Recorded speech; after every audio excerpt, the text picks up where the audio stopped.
Hey guys, it's Justine here from I Should Read That, and today I am bringing you my January TBR.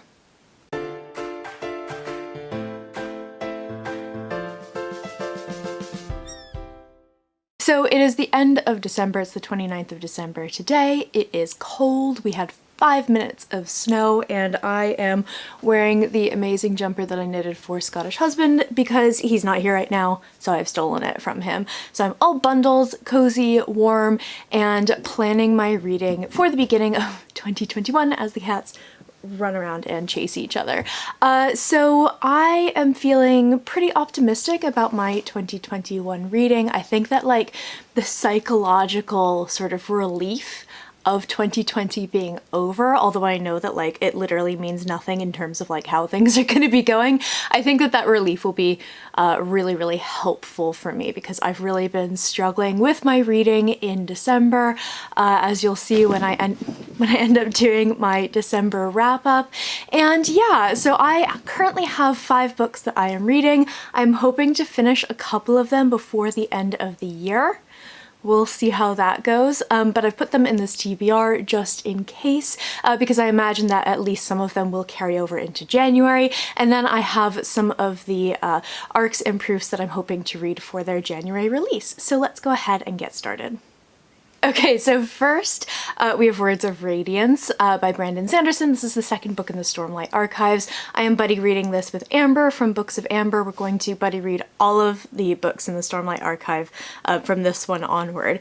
And I have been going so slowly. I think I'm like 30% into this. I'm listening to the audiobook, which should be great because I'm doing a lot of knitting. Case in point, I knit this jumper for my husband, but I've really been struggling more so than I did previously because this is a reread for me. I read it when it first came out in a physical format, and I'm so sorry to everyone who loves him, especially Katie, but I cannot stand Adeline. I just think he's such a whiny, spoiled boy child, and if he got eaten by a chasm fiend, that would be awesome. But that's kind of been hindering my reading a little bit. Kaladin's acting like a little bit of a dick, which doesn't help either. I am hoping that when a certain character reaches the Shattered Plains that things will pick up, because that's when I remember really enjoying this book when I read it the first time. So I have, at the speed that I'm currently going, I think I'm going at like double speed. I have 16 hours left.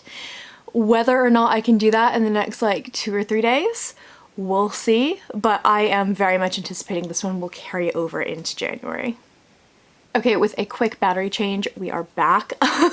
So the next book that I have that I'm hoping to finish for December, but I'm not 100% sure we'll make it. It is a shorter book, so fingers crossed I'll be able to finish it up. This is The Dogs of War by Adrian Tchaikovsky. The reason that I have chosen to read this in December is because, as you will see later on in this video, the second book, I don't know if it's a sequel or if it's a companion novel, which is called Barehead, comes out in January, and I would like to read that for January. You'll see me talk about that later. So I wanted to read this first one, not only because I've heard that I would absolutely love it. Scottish husband read Dogs of War and really enjoyed it and said that I would probably like it, but it's been sitting on my TBR for a while, and I feel like this is the perfect time to go ahead and pick it up. So this is a science fiction novel. I have not read a lot of sci-fi this year, and I'm hoping that this will kind of like kickstart my 2021 sci-fi adventures.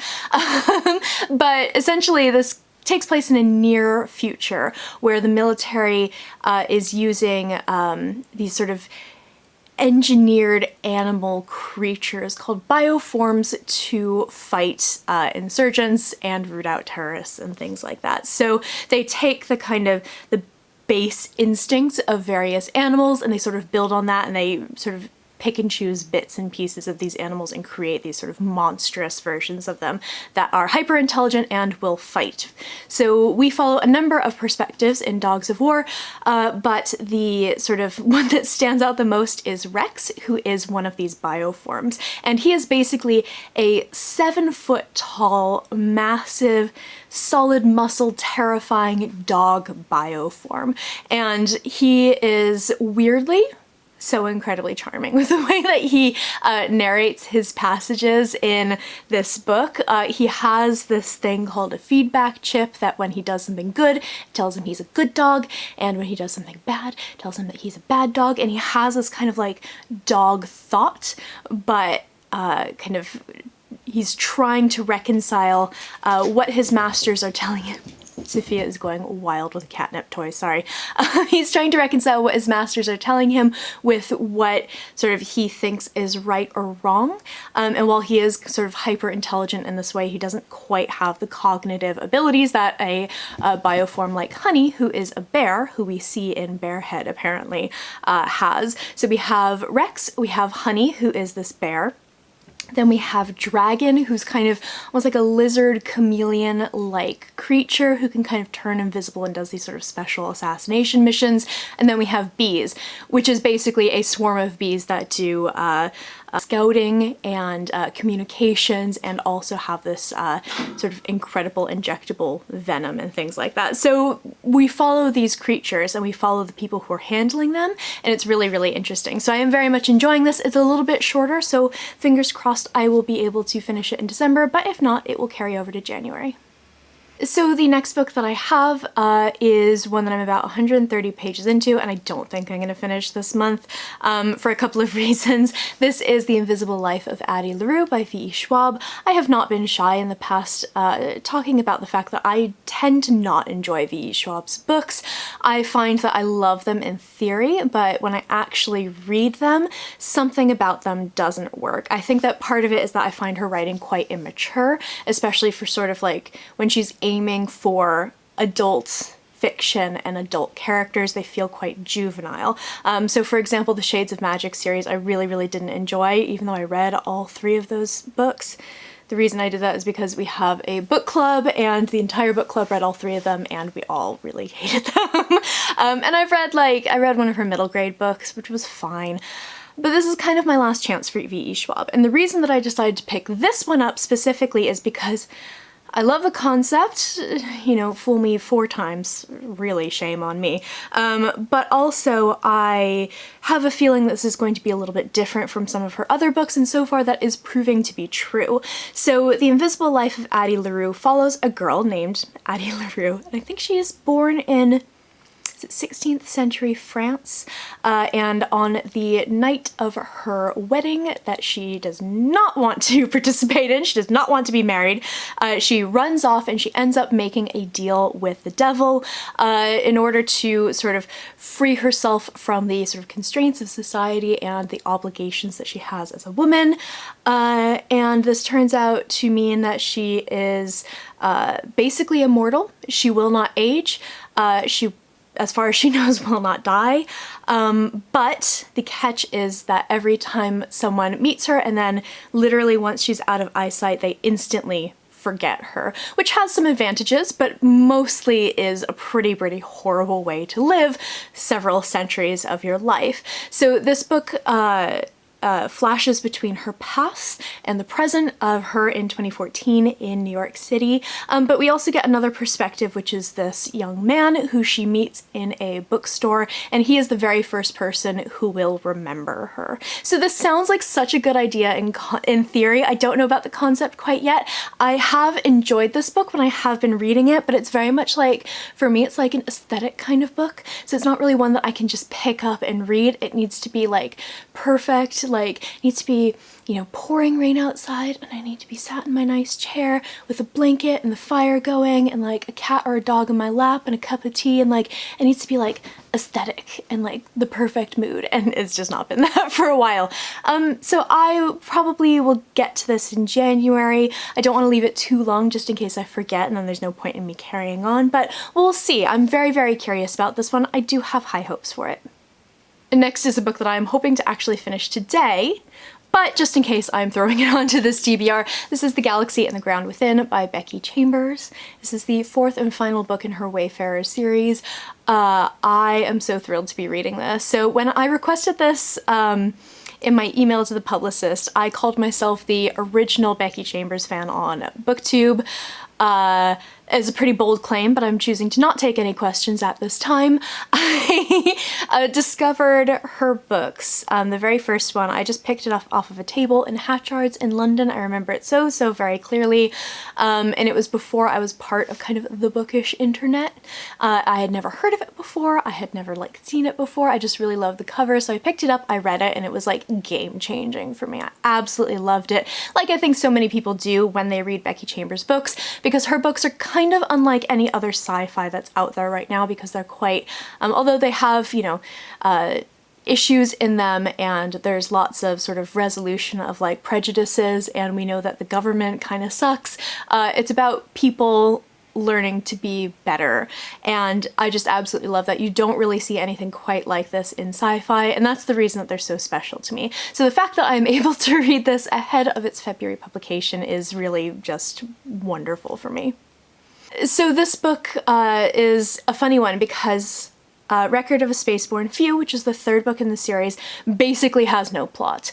The second book in this series, A Closed and Common Orbit, has a very structured linear plot. It has two kind of timelines going at once. And this sort of sits somewhere in the middle. So there's stuff going on. It's not like that third book where people are just kind of living their lives. There's a thing that happens and people are trying to work through it, but it's not exactly like a super pacey, action-packed plot or anything like that. It's actually, I think, what you would kind of expect from her at this point. So we have this planet, which is kind of a lifeless, dull rock floating out in the middle of space, and it's always been kind of unimportant until it becomes almost like a galactic rest stop for people who are going between these wormholes when they're traveling, because obviously you have to sort of schedule your departures and arrivals so that people don't like crash in the middle of a wormhole. So this has kind of become almost like a layover spot for travelers. So if you arrive like 3 hours ahead of your departure time, or like a day before your departure time, you can land, rest, refuel, restock, do whatever. So we follow a particular sort of rest house in this planet, and we have 3 ships that land, and then disaster kind of strikes, so everyone is grounded. So all of the people on these ships, as well as the people who live at this sort of like little rest stop, bed and breakfast type place, all sort of get to know each other a little bit better. It's a lovely book. I'm really enjoying this. I have my little Nessie bookmark marking my place. I'm almost 200 pages in, so I'm hoping to finish this one up today, but just in case I don't, as I said, I will be reading this in January. And the last book that I have that I am currently reading, and then I'll actually move on to stuff that I'm planning on reading in January, is Kushils Dart by Jacqueline Carey. This is one that I was meant to be doing with the Dart Along, which is a sort of a read-along with this book. We were doing like 12 or 13 chapters a day. Christmas happened. I was so busy, and just everything was so like frantic that whenever I did get the chance to sit down, I was not reading. I was knitting and listening to murder podcasts. So I'm only about 2 chapters into this.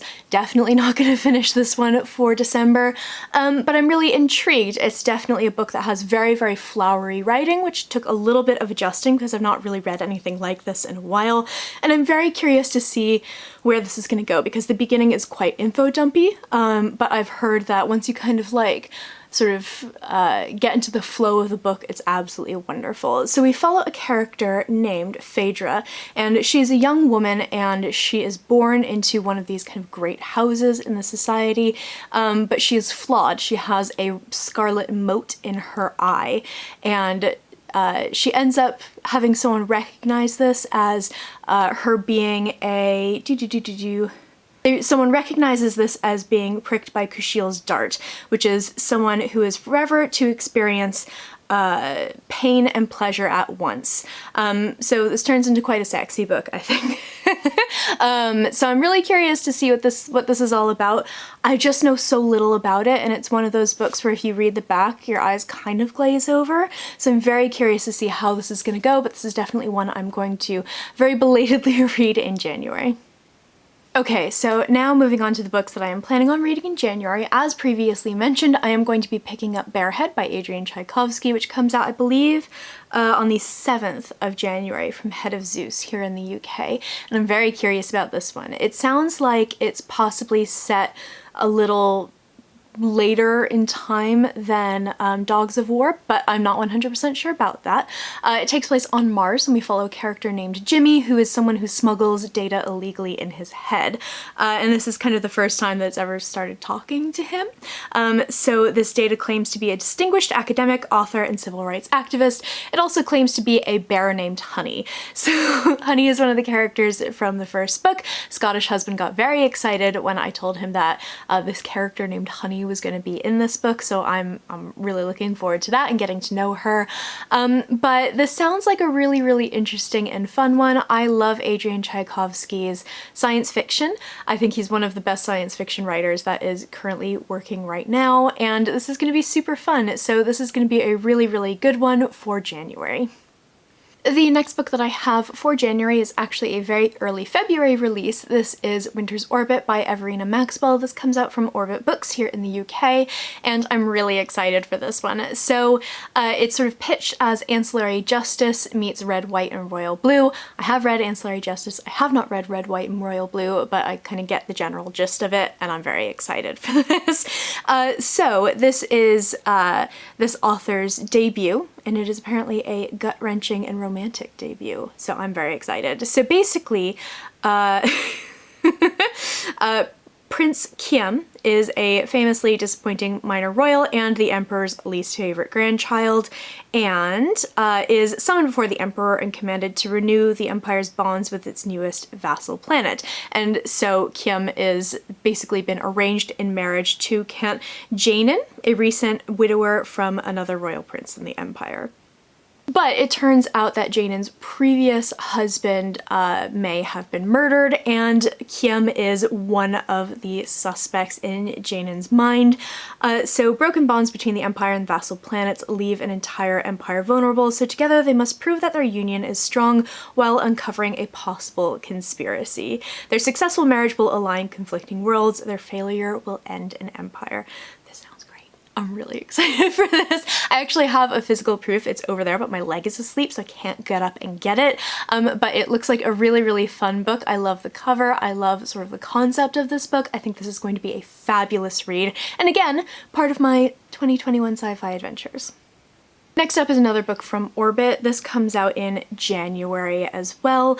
This is Mask of Mirrors by M.A. Carrick. This is actually, I realized, a dual author pen name, sort of like James S.A. Corey is two authors. This is Marie Brennan, who is the author of the Memoirs of Lady Trent, which is a series I desperately want to read and haven't gotten around to yet, and another author who is Alec Helms, who is the author of The Adventures of Mr. Mystic, which is actually not a series that I've heard of, so that's quite exciting. So if I enjoy this, I will go ahead and check out their other books.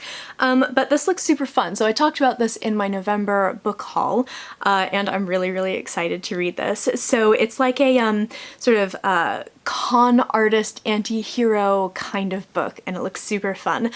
So we follow a character named Renata, and she's a con artist who's come to the city in order to trick her way into a noble household in order to secure her fortune for herself and for her sister. But as she's drawn into the elite world of this particular noble house, she realizes that her masquerade is just one of many surrounding her. And as corrupt magic begins to weave its way through the city, poisonous feuds of its aristocrats and shadowy dangers of its impoverished become entangled with Renata at their heart. So this sounds really fun. I think there are a couple of other characters who are sort of strongly featured in this. It's not just Renata, and a couple of my friends have finished this recently. I think Judith read it recently, and I need to check out her thoughts, and my friend Sarah read this from the Fantasy Inn, and I think she really enjoyed it as well. So this is one that I'm really looking forward to. It's a little bit longer than some of the other books that I have on my list so far, but it's in good company with like the Stormlight Archive and Kushils Dart, so it's just another chunky book to add onto the pile, which is great because this is the perfect time of year for chunky fantasy.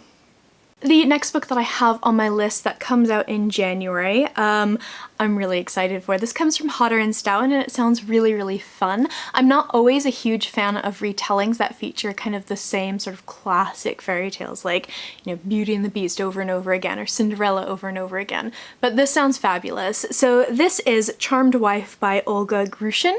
So this is a sort of not really a Cinderella retelling, but more of a continuation of Cinderella. So she marries the man of her dreams, she has the perfect ending that she's diligently worked for, following all of the fairy tale rules. However, 13.5 years later, everything has gone completely wrong, and one night, completely fed up of her life and exhausted, she sneaks out of the palace and she goes to the witch, who for a price offers love potions to disgruntled housewives. So as the witch is sort of flinging her ingredients into the cauldron, Cinderella changes her mind. She doesn't want a love potion to win her husband back, she wants a potion to kill him. This sounds amazing. This sounds so fun. I'm really looking forward to this. I think that this is going to be exactly my cup of tea because while I love fairy tales, I also love the kind of darker side, and I love the idea of sort of what these fairy tale heroines and princesses kind of have gotten themselves into, because very often they don't know these men whatsoever. So I think this is going to be a really, really interesting take on Cinderella, and it's going to be so good. Next up is a book that I talked about a lot when I first received it, and now it's time to actually read it. This is The Shape of Darkness by Laura Purcell. She is one of my favorite writers, with the exception of one book, which is The Corset. I have loved everything that she has written, and I'm so pumped for this. So this comes out, I think, in late January from Bloomsbury, and I'm so excited because this is her kind of like classic Victorian ghosty kind of book. So in this book we follow a character named Agnes, and she is a silhouette painter, one of these guys here, and her clients begin mysteriously dying after they've sat for her. So this is obviously not good for business, so Agnes goes to a sort of spiritual medium called Pearl to try to figure out what is going on, and they end up getting themselves far deeper into trouble than they could have ever imagined. I really enjoy her books because I love the fact that she blurs the lines between the supernatural and reality, especially in oh my god, The Silent Companions. She really has that question of, is this character going mad or is something really going on, which I absolutely love. Bone China, which I also loved, definitely sort of steps a little bit further into the supernatural, so I'm very curious to see where this one is going to go, but I think that I'm going to absolutely love this. And the last book that I have kind of on my TBR is Winter Keep by Kristen Kishore. This is the much, much awaited fourth book in the Graceling series, and I'm really excited for this. I have only read Graceling, and I'm now thinking that maybe I'm due for a reread of that because I read it like a decade ago. It was like my first proper YA book that I ever read, and I loved it so much. But I've never read the second two, and I have a feeling that I'm going to be a little bit confused if I jump right into this one. So consider the rest of the Graceling series chucked onto this TBR as well. But basically in this we follow Bitter Blue, who I think is a child princess in the first book, so presumably she's all grown up by this point. And there's a new sort of land discovered to the east called Winter Keep, and it's a land of miracles. So it has a democratic republic run by people who actually like each other. What a concept.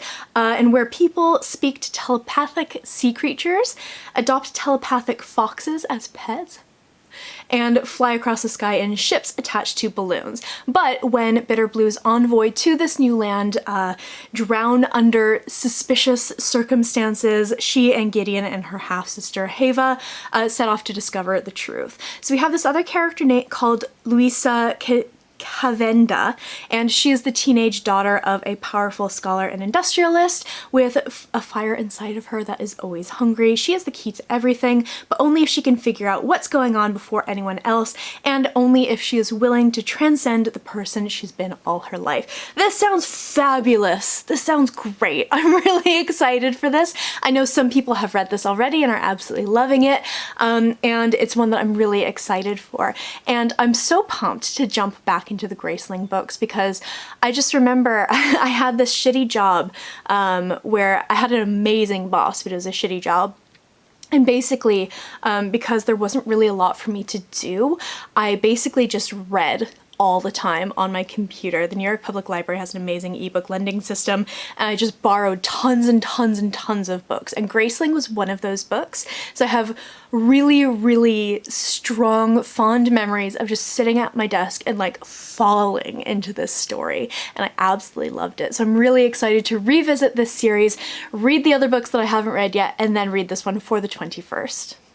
That is it for my January TBR. It's a little bit ambitious, especially with adding 3 other books on there kind of at the end, but I think that I can do it. I am hoping to have some of these books finished for the end of December.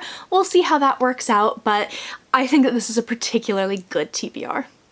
In the comments below, I would love to hear if you have read any of these books, if you have anything that you're planning on reading in January, or if there's anything that you want to shout out from your TBR. I post bookish content to this channel fairly frequently, so go ahead and hit subscribe, check back soon, and I will see you next time.